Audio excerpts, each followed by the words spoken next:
혹 여러분들께서는 다른 사람들의 신발을 신어본 적이 있으신지요?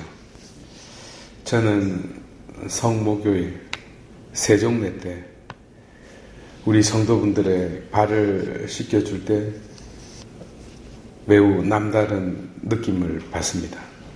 굳은 살이 배어있는 분, 발톱이 두꺼운 분, 핏줄이 튀어나온 분, 발가락이 구부러진 분, 수술 자국이 있는 분 등등 여러 많은 사람들의 삶의 발자취를 느낄 수 있습니다. 오죽했으면 다른 사람의 신발을 신어보지 않고서 그 사람을 판단하지 말라는 서양 속담까지 있겠습니까? 그런데 저는 오늘 이 반대의 이야기, 곧 내 신발을 신고 있는 사람들 이야기를 해드리고 싶습니다. 이야기의 실마리는 에제키엘 예언자가 전한 마지막 문구에서 비롯되겠습니다. 반항의 집안이어도 그들 가운데 예언자는 있다. 무슨 의미일까요? 내가 아니라, 우리가 아니라 예언자가, 사도들이, 사도 바오로가, 아니 누구보다도 그리스도께서 우리의 신발을 신고 있음을 말씀드리고 싶습니다. 당신 신발을 신으면 될 일을 왜 우리가 신고 있는 신발을 굳이 신으셨을까요? 오늘은 이 이유를 함께 묵상할 수 있기를 바랍니다. 호 로고스 사르세게네토, 요한복음 1장 14절의 말씀입니다. 로고스가 살이 되셨다. 왜 그리스도께서 우리와 똑같은 육을 취하셨을까요? 우리 모두가 신고 있는 신발을 당신이 신어보고 싶어서였습니다. 아니, 신지 않으면 우리를 모르기 때문에, 우리 마음속으로 들어올 수 없기 때문에 신어야만 했던 겁니다. 그렇다면 에제키엘 예언자 혹은 그 많은 예언자들이 신고 있던 신발은 무엇일까요? 그들은 우리에게 좋은 신발을 전해주려고 했습니다. 왜요? 그 이유를 사도 바오로가 설명해 줍니다. 갈라디아서 2장 20절의 말씀입니다. 내 안에 더 이상 내가 살지 않습니다. 내 안에는 그리스도가 삽니다. 이는 곧 내 안에 다른 자, 그리스도가 살고 있다는 깨달음은 사도 바오로의 위대한 발견입니다. 내 안에 누가 있나요? 내가 있어요. 다른 자는 없어요. 그런데 현미경을 가지고 끝까지 들여다보니까 나라는 중심 한가운데 마치 블랙홀처럼 거대한 구멍이 있더라는 겁니다. 그 정체가 그리스도라는 겁니다. 그러니까 나는 나 자신에게서조차 0.0000001 떨어져 있었고 정작 0.0000001조차 떨어져 있지 않는 분이 그리스도라는 사실을 바오로는 깨닫게 된 것입니다. 거리가 제로였던 거죠. 거리가 0이었습니다. 이는 늦게야 님을 사랑했습니다. 님은 내 안에 계셨건만 나는 내 밖에서 님을 찾아 헤맨나이다 라는 성 어거스틴의 그 유명한 고백을 자아내게 한 발견이었고, 현대에 이르러 토마스 머튼이 님은 내 안에 나는 님 안에 있다는 그런 깨달음까지 이어져 오게 만들었습니다. 거리감이 핵심이었습니다. 시편 73편, 하느님이 가까이 있기 때문에 그분을 나의 피난처로 삼을 수 있는 겁니다.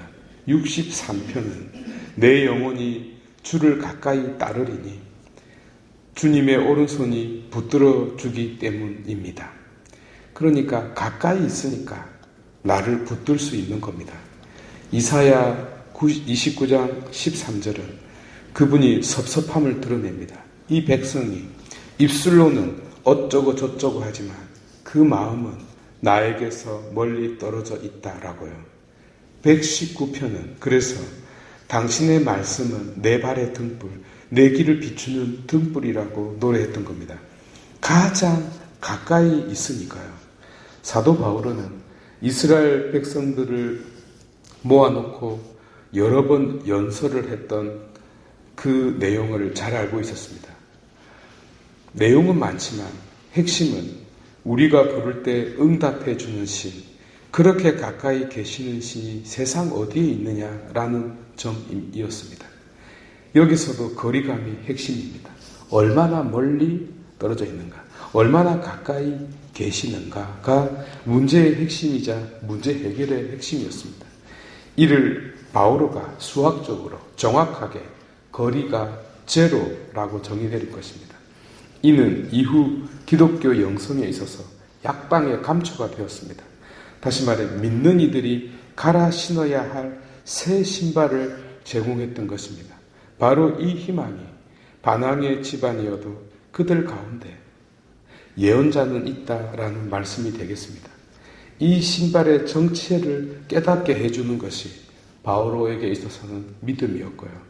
나아가 예언자들이 전해주고 싶었던 새 신발, 곧 우리가 신고 있는 신발의 끝자락에서 비로소 허리를 굽히게 되죠. 왜요? 갈아 신으려고요. 우리가 갈아 신고자 하는 그 신발은 죄 한가운데에서도 은총이 쏟아지고 있음을, 인성 안에서 신성이 깃들어 있음을, 순간 속에 영원히 녹아 있음을, 내가 발딛고 있는 이 땅이 천상의 한 몫을 차지하고 있음을 느끼게 해 줍니다. 동시에 새 신발로 갈아 신는 순간 촌놈이 귀족으로, 탕자가 아들로, 종이 상속자로 바뀝니다. 곧 샌들이 구두로 바뀌고 몸베이가 원피스로, 천조각이 구찌로, 가방이 샤넬로, 곧 천상의 시민권자에게 어울리는 것으로 바뀌는 거죠. 예언자들은, 듣는 이들이 바로 이 사실을, 이 점을, 이 원리를 아는 것이 중요하다고 역설했습니다. 바오로는 여기서 그치지 않고 오늘 죽비로 내려칩니다. 그게 가시 이야기죠. 앉으면 엉덩이를 찌르고 누우면 등을 찔려서 잠을 못 잤습니다. 앉아서 글 좀 쓰려고 하면 정갈이 찌르듯이 병정개미가 물어뜯듯이 아팠어요. 그래서 없애달라고 기도했는데 들은 채도 하지 않았습니다. 안 들렸을까요? 그분이 멀리 있어서 그랬을까요? 아닙니다. 가시를 뽑아주면 교만해지기 때문임을 잘 알기 때문이었습니다. 그리고 가시를 뽑아주면 하느님이 아니라 바오로 자신이 드러나기 때문이었습니다.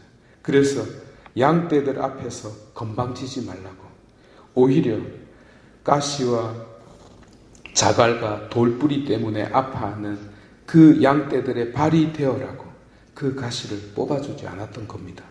그래서 못 들은 것이 아니라 안 들어준 거죠.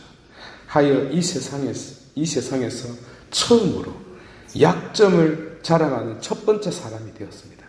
여기서도 역시 거리가 제로라는 원리가 녹아 있습니다.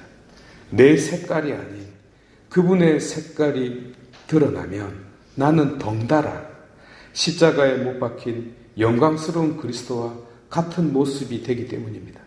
세상 구원을 위하여 갈릴레아를 돌아다녔던 그분의 신발을 신게 되는 영광을 입게 되는 것이죠.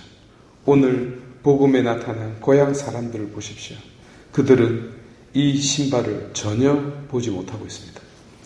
지세포 성도 여러분, 한때 기독교 신앙은 세상을 변화시킨 거대한 쓰나미였습니다.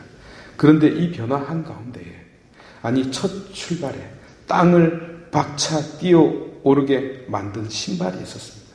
그 신발은 하느님과 연결되고 그리스도와 결합되고 그분들의 영이 내 존재 한가운데에 거하심으로써, 곧 통로가 열림으로써 마치 수도꼭지에 연결된 호수처럼 연결되면서 물이 뿌려질 수 있었습니다. 마당에 꽃이 그래서 활짝 필 수 있게 된 거죠.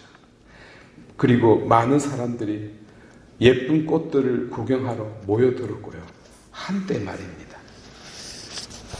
모두 일어나셔서 신앙 고백합시다.